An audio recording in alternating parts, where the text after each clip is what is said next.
I'm Al Sutherland with your Mesonet Weather Report. Is summer over? We've passed into the second half of September, and our moisture will help moderate temperatures as our days continue to shorten. Wednesday afternoon may have been a crossover day. By 4:30 p.m., the state was divided roughly along the Interstate 44.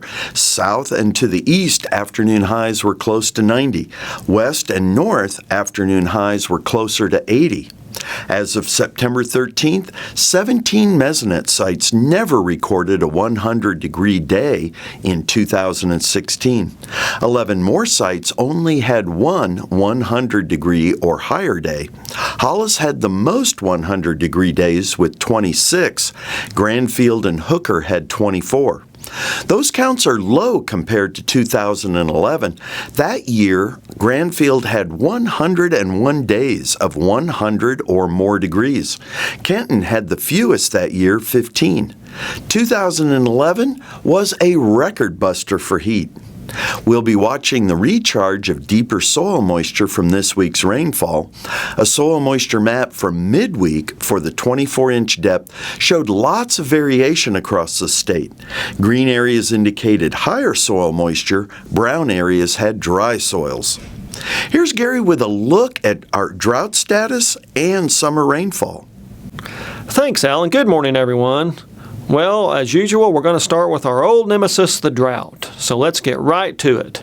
The latest U.S. Drought Monitor report released on Thursday does show areas of abnormally dry to even severe drought conditions from northern Oklahoma over to the northeast and then down into south central Oklahoma, with the worst of those areas, the severe drought, centered in south central Oklahoma and just east of Tulsa up in northeastern Oklahoma. Now, why are we seeing these drought areas? Well, I'm going to show you a series of 3 maps: the 30-day rainfall map from the Mesonet with the radar overlay, and the 60-day and the 90-day. I want you to pay attention closely to those green areas on the radar overlay. Those are areas that have received much less rainfall than surrounding areas. So let's start with the 30-day map. You can see across west central and northwest Oklahoma, down in the southeastern parts of the state too, and sorted areas around here and there with the oranges and the yellows. They received the best rainfall. Those areas in the light green and even the darker green, not quite so much. Now let's go to the 60-day rainfall map. Here we see those green areas. Once again, those are the areas with the lower rainfall amounts, and that coincides pretty well with our area of abnormally dry conditions and the drought conditions on the Drought Monitor map.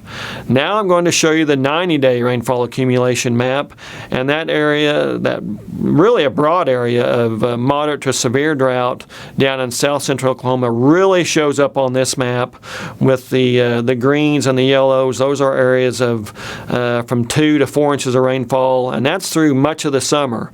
So you combine that lack of rainfall in southern Oklahoma with the intense heat that we've seen at times this summer, and there you have that drought intensification. That's it for this time. We'll see you next time on the Mesonet Weather Report.